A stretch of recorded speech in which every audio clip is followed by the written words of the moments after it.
तो ठाकुर जी, मुझे भाव आगे का याद नहीं, दाऊ दादा की चोटी दिखा करके ठाकुर जी कहते हैं, बोले अजगर हूं सो मोटी, अजगर जैसी मोटी लंबी लहरीली चोटी या की है गई, मेरी क्यों ना इतनी मोटी चोटी। तब दाऊ दादा फिर चढ़ाते हैं, बोले तो को कच्चो दूध पिवावे यशोदा मैया, मुंह को तो बढ़िया छान के धोटो दूध पिवावे, हमारी मेरी बढ़िया है रही है। ऐसी ऐसी लीला दाऊ दादा कन्हैया के साथ में करते हैं। आज ठाकुर जी बोले मुंह को बदला लेनो आते, जब देखो मेरे पीछे पड़ो रे, कछु करन ना देवे और सब ग्वाल बालन के संग मिलके मेरी बड़ी हंसी उड़ावे। आज यह दाऊ दादा कोई देखनो मुझे। ठाकुर जी ने समस्त ग्वाल बालों से कहा, भैया देखो धेनु का सुर का वध हम नहीं करेंगे, यदि धेनु का सुर को मरवानो है तो दाऊ दादा ते कहो, हम अकेले थोड़े ही हैं बलवान, दाऊ दादा भी तो बलवान है। सब ग्वाल बाल दौड़े दौड़े दाऊ दादा के पास गए, बोले दाऊ दादा आपके बल की तो कहा कही जाए, आप तो इतने बलवान हो, ऐसे हो वैसे हो, खूब प्रशंसा की। हर बार असुरन को कन्हैया मारे, आप कब मारोगे? दाऊ दादा बोले हम तो कोई कहवे ही ना है, हमें कोई बतावे ही ना है, कोई असुर को मारनो, हमें बताओ तो हम मारे। तब सबने बताई, बोले धेनुकासुर नाम का एक दैत्य आया है वृंदावन में, आप उसको मार दो। दाऊ दादा ने तो महाराज कसली अपनी कमर, बोले अभी बता, मैं कहां है धेनुकासुर, अकेलो कन्हैया बलवान थोड़ी है, हम भी कम थोड़ी है कन्हैया थे। अब यहां दाऊ दादा सब ग्वाल बालों के संग जा रहे थे, ठाकुर जी ने मधुमंगल को बुलाया, बोले सुन यहां पे आ। दाऊ दादा जैसे ही धेनुकासुर को वध करें ना, पूरे वृंदावन में हल्ला मचा दियो, बोले दाऊ दादा ने गधा मारो, यूं मत कहियो असुर मारो। पूरे वृंदावन में हल्ला मचवा दी और सबंत कह दियो दाऊ दादा ते छुए नहीं, गधा को मार के आए। मधुमंगल बोलो मुंह को कहां मिलेगो, बोले बढ़िया दूध पिवाऊंगा तो को, और तू कहेगो छाछ पिवाऊंगा, दही दे दूंगा, मक्खन खवाऊंगा अपने हाथे, तू मेरे बस इतना काम कर दे। मधुमंगल बोलो ठीक है कर दूंगा। अब महाराज दाऊ दादा धेनुकासुर को मारने के लिए गए। साधारण गधा नहीं था, विशाल विकराल गधा, एक पूरा वन उसके वश में था, आज भी वो वन है। जैसे ही दाऊ दादा को धेनुकासुर ने देखा, दूर से ही महाराज दुलत्ती उठाता हुआ धेनुकासुर आया। दाऊ दादा ने दांव पेच खेला, उसके भीतर नीचे से जाकर के उसके दो टांगों को पकड़ के आसमान में 4-5 बार घुमा घुमा के एक वृक्ष के पास जाकर के फेंक दिया। वृक्ष से टकरा करके धेनुकासुर का वध हो गया। अब दाऊ दादा सोच रहे हैं लाला हमारो इतने सारे राक्षसन को मारे, सब लोग या को कंधा पे उठा करके सब नाचें गावे धूम मचावे, पूरे ब्रजमंडल में पुष्प वर्षण होवे, गोपी अटारीन ते फूल बरसा में सब स्वागत करें लाला को, आज वैसो ही स्वागत मेरो होवेगो। श्रीदामा आदि सब सखाओं से ठाकुर जी ने कही तुम लोग खूब जय जयकार करते आई हो इनकी, और मधुमंगल से कही तू पहले भाज के सबन को बता दियो गधा को मार के आ रहे हैं। अब तो श्रीदामा तन सुखा मन सुखा धन सुखा, सबरे ठाकुर जी के सखा दाऊ दादा की खूब प्रशंसा कर रहे हैं, जय हो दाऊ दादा की जय हो, बलभद्र भैया की जय हो, शंकरषण भैया की जय हो, खूब प्रशंसा कर रहे हैं। दाऊ दादा कह रहे हैं अब वृंदावन आवे वारो है, समस्त गोपियां छत पे खड़े है के पुष्प बरसाएंगी, यशोदा मैया मेरी आरती उतारेगी, रोहिणी मुंह को हृदय से लगावेगी, कन्हैया मुंह को दंडवत प्रणाम करेगा, आज मैंने भी राक्षस मारो। लेकिन यहां जैसे ही दाऊ दादा वृंदावन में पहुंचे, गोपियां सामने से निकले और मुंह पे हाथ धर के खूब जोर से हंसे। ग्वाल बाल बगल से निकले तो हंसी मजाक करते हुए निकले, अरे दाऊ दादा तुमने तो नाक कटा दी आज हमारी। अटारीन पे गोपियां सब खड़ी हैं, लेकिन मुंह को ढक करके खड़ी और जोर जोर से हास परिहास कर रही हैं। दाऊ दादा जिस गली से निकले वहां यदि समूह होता सब अरे भागो भागो भागो, यदि छुवियों मत, गधा को मार के आयो है। दाऊ दादा के नेत्र लाल पड़ गए, आंसू निकलने लगे, रोते भय पहुंच गए यशोदा मैया, सब समझ गए किसने किया ये काम।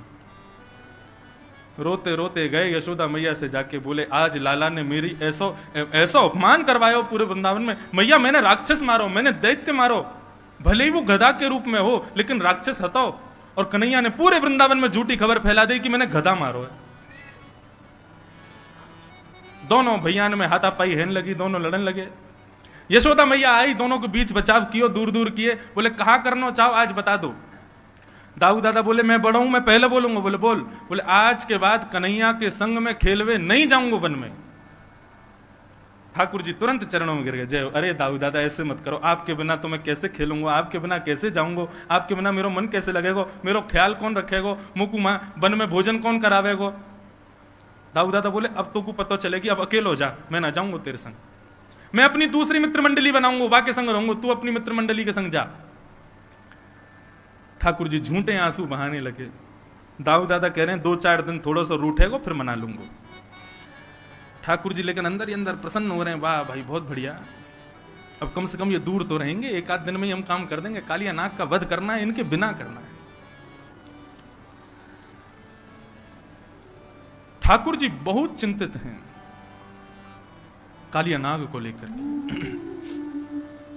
बंधुओं, कालिया नाग के विषय में थोड़ा विस्तार से आज सुनिएगा, बहुत सावधानी से बैठो। कालिया नाग के विषय में श्रीमद् भागवत में वर्णन है, उसका विष सामान्य नहीं था, कालिया नाग का विष साधारण नहीं था। ऐसा कहते हैं कि कालिया नाग जिस क्षेत्र में रहता था तो करीब 200 गज यमुना जी का क्षेत्रफल कालिया नाग ने अपने विष से विषैला किया हुआ था।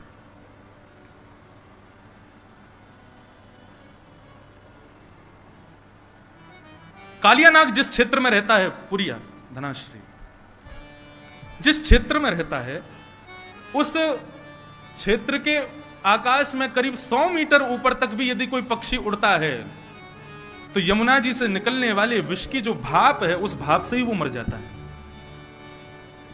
कालिया नाग जिस क्षेत्र में यमुना जी में रहता है वहां करीब करीब आसपास की भूमि में कोई हरे भरे पौधे नहीं है, वृक्ष नहीं है, पेड़ नहीं है। यहां तक कि ऐसा वर्णन है कि कोई तीर पर यदि उस जो कालीदह है, आज कालिया का घाट है, उसको कालिया कृष्ण घाट कहा जाता है, वहां यदि कोई भ्रमण भी करता था तो यमुना से निकलने वाले विष की सुगंधी मात्र से उसका वो मूर्छित हो जाता था, इतना विषैला था कालिया। भगवान को 2-4 बार खबर मिली कि कुछ गाय यमुना का जल पीने के लिए जाती हैं और वहां यमुना जल पीते ही मूर्छित हो जाती हैं। बंधुओं, यमुना कौन है? यमुना साक्षात भक्ति है। और कालिया कौन है? कालिया ही अहंकार है। कई वैष्णव जन ऐसे होते हैं, कई भक्तगण ऐसे होते हैं, उनके भीतर भक्ति तो होती है लेकिन अहमत्व का त्याग वो लोग नहीं कर पाते। एक सूक्ष्म मैं भक्त हूं, यह भी एक अहंकार है, ऐसा अहम उनके भीतर बना रहता है। ठाकुर जी कहते हैं मुझको वो हल्का सा भी अहम प्रिय नहीं है, अहंकार प्रिय नहीं है। यमुना भक्ति स्वरूपा है और उसमें अहंकार रूपी कालिया नाग टिक नहीं पाएगा।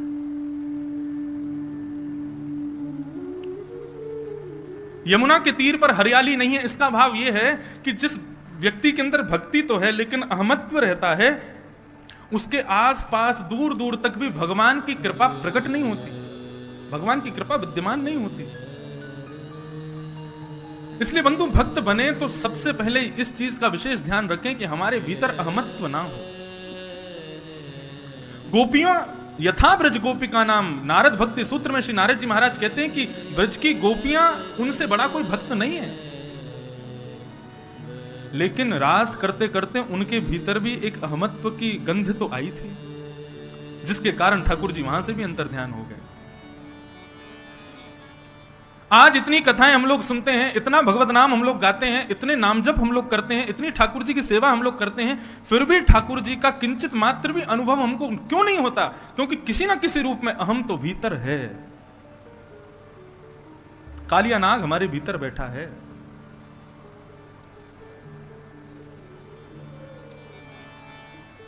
उसको दूर करो।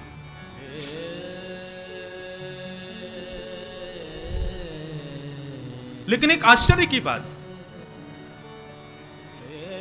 काली दह पर एक भी वृक्ष नहीं है, एक भी हरियाली नहीं है, एक भी घास नहीं है विष के कारण, लेकिन एक कदम्ब का वृक्ष है जिस पर चढ़कर के भगवान कूदे थे। ये कदम्ब वृक्ष, क्योंकि श्रीमद् भागवत में स्पष्ट लिखा है, कृष्ण कदम्ब मधिरुहा ततो तुंग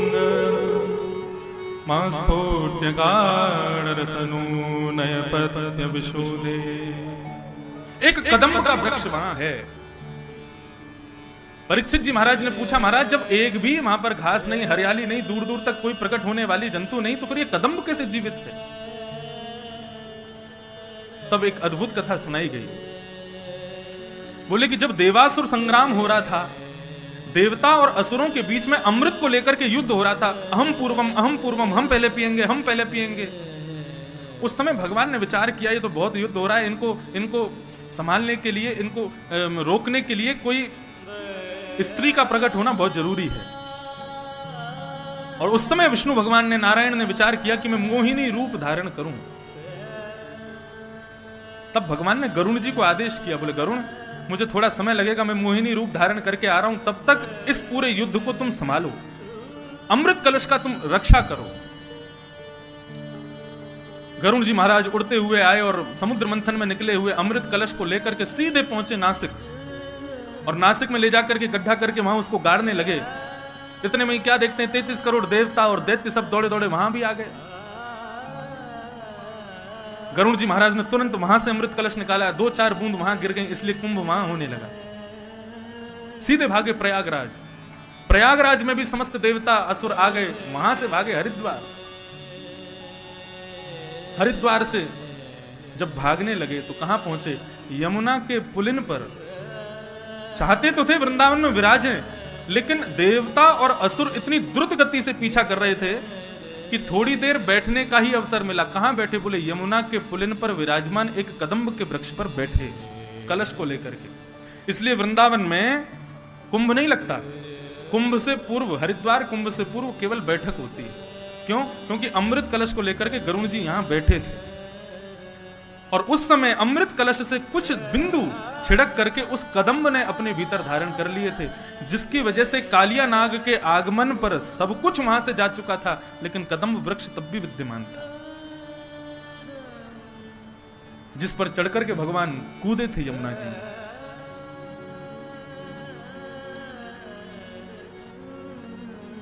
एक कदम्ब वृक्ष था बस। आज प्रातः काल का सूर्य उदय हुआ, अपनी समस्त ग्रहचर्याओं को निवृत्त होकर के ठाकुर जी अपने समस्त ग्वाल मंडली के साथ में कंडुक क्रीड़ा करने के लिए यमुना पुलिन पर जाने लगे। आज ठाकुर जी उस दिशा में जा रहे हैं जहां आज तक कभी नहीं गए। मधुमंगल, श्रीदामा आदि सब ठाकुर जी को रोक रहे हैं। बलराम जी होते हैं तो बलराम जी जो कहते हैं ठाकुर जी को करना पड़ता है, लेकिन आज रोकने वाला कोई नहीं। श्रीदामा कहते हैं लाला आज हम दूसरी तरफ क्यों जा रहे हैं? बोले आज हम यहीं खेलेंगे। वहां खेलते खेलते हार गए। सब ग्वाल बाल कहते हुए जा रहे हैं लाला यहां मत जा, हमने सुनी है यहां पे कोई कालिया नाग रहे, और वाक्य कारण गैया और कोई भी ग्वाल बाल यदि वहां विचरण करे तो मूर्छित है जाए। हमने तो सुनी है ऊपर से कोई पक्षी भी उड़ के चलो जाए तो वाको भी मरनो है जाए, इतनो विष निकले यमुना जी में थे। अरे ठाकुर जी बोले सब बनी वही बात है, कोई यमुना में कूद के स्नान ना करे या हमारे सबने भ्रम फैला रखो, ऐसा कछू ना है, चलो मेरे साथ। जैसे ही पहुंचे बंजर भूमि, दूर दूर तक केवल काली रेत दिखाई दे रही है। सब ब्रजवासी बालक घबरा रहे हैं, लेकिन ठाकुर जी के हृदय में जो भाव है वो ठाकुर जी को पता है। कंडुक क्रीड़ा करते करते इस प्रकार से क्रीडन किया कि मधुमंगल श्रीदामा की जो गेंद थी ठाकुर जी ने उसको यमुना जी में फेंक दिया। जैसे ही यमुना जी में जाकर के गेंद गिरी है, ठाकुर जी ने अपनी माया से ही श्रीदामा के हृदय में प्रवेश किया और श्रीदामा के माध्यम से जिद करवाने लगे कि मुझको तो वही गेंद चाहिए। नहीं तो क्रीड़ा करते करते कितनी गेंद खोती हैं, कभी श्रीदामा मधुमंगल क्रोधित नहीं होते, कुंपित नहीं होते, लेकिन आज श्रीदामा जिद कर रहा है मुझको वही